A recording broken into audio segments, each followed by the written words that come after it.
By the 30th century BC, a technological innovation swept across Eurasia and North Africa. Harder and more durable than stone or copper with a lower melting point, the alloy of 90% copper and 10% tin changed the world. This was the Bronze Age. Rapid urbanization occurred, innovations in agriculture, military textiles, and other fields followed suit, as a vast interconnected web of civilizations, bounded by trade, emerged. To account for the growing complexity of trade and bureaucracy, the first writing systems emerged in cuneiform and Egyptian hieroglyphics. But just as these city-states developed their might through an interconnected web of prosperity and innovation, the downfall of these civilizations came through a cascading, mutually reinforced collection of setbacks, as this network of civilizations collapsed like dominoes in the 12th century BC.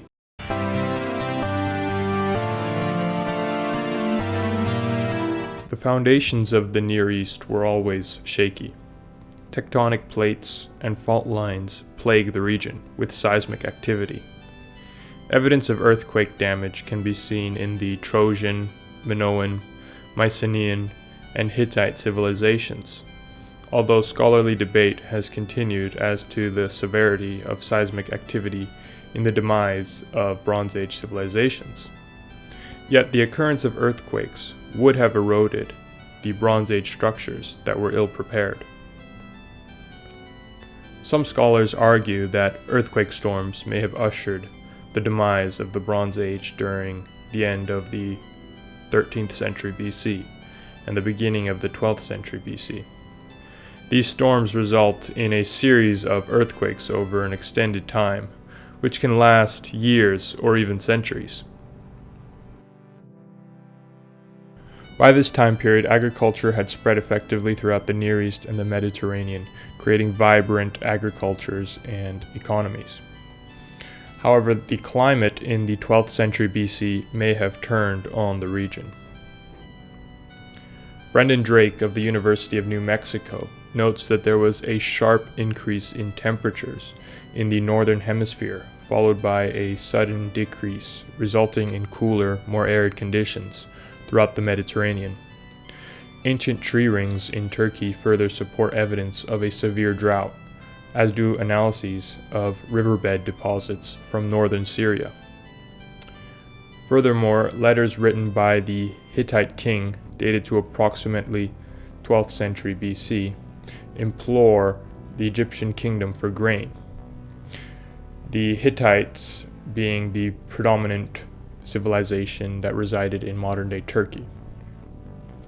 The letter dramatically concludes with, "It is a matter of life or death."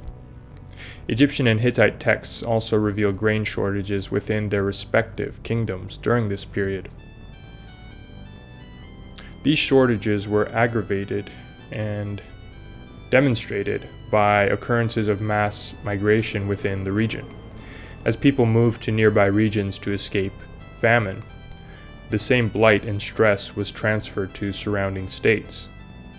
The famed Sea People, who are said to have invaded many of these civilizations, most notably the kingdom of ancient Egypt, may well have been remnants and refugees of the Mycenaean and Hittite empires of Greece and Turkey, attempting to escape famine.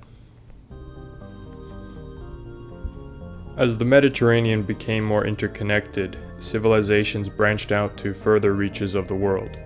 By the 14th century BC, bronze metallurgy had developed in Iberia, England, and China, and a large network of Bronze Age civilizations emerged. The reliance on tin forced an expansion of trade. While copper was abundant and easily accessible to the Mediterranean, tin required more extensive trade routes. Tin from Cornwall, England, Iberia, and Afghanistan was found in ancient Mediterranean societies. The expansion of trade routes also allowed for trade as far east as China, as evidenced by the presence of Chinese silk within the tombs of Egyptian kings. Tin was used to make bronze, and with it, effective metal tools, boats, structures, and arms. The increased interconnectedness of the world brought the potential of pandemics, which played a role in the collapse. As trade and travel increased, so did the potential for the spread of infectious diseases across regions. During the late 14th century, the great Hittite Empire that enveloped most of Turkey was ravaged by a plague often referred to as the Hand of Nergal, named after the Mesopotamian god of war and disease. The disease, thought to have been tularemia, a bacterial infection which causes fever, rashes, and swelling, ravaged the Hittite Empire and spread to the kingdom of Alashia, which is modern-day Cyprus. The following is a letter from the king of Alashia to the king of Egypt. I herewith send you 500 pieces of copper as my brother's greeting gift. I send it to you, my brother. Do not be concerned that the amount of copper is small. Behold, the hand of Nergal is now in my country. He has slain all the men of my country, and there is not a single copper worker. So my brother, do not be concerned. Notable in the text is not only the mention of a pandemic, but also the emphasis on the trade of goods and materials. Epidemics contributed to the weakening of urban centers and disruption of the labor force. A weakened population would have reduced trade and economic activity, as well as agricultural and military power, making cities more vulnerable to other crises and invasions. Evidence of further plagues can be seen in the book of Samuel, which describes a plague that ravaged the Philistines, who inhabited modern Palestine. As natural disasters compounded, internal strife increased, and an acceleration of the demise of Bronze Age civilizations occurred. Writing was temporarily lost in the Aegean, the Mycenaean, Hittite, Minoan, Ugaritic, and Alashian civilizations. These civilizations crumbled into disarray, and centralized authority was replaced by collections of isolated settlements as trade and populations declined. Nature, which had allowed for a flourishing of civilization, agriculture, trade, and the mutation of metals to create bronze, was impartial and capricious.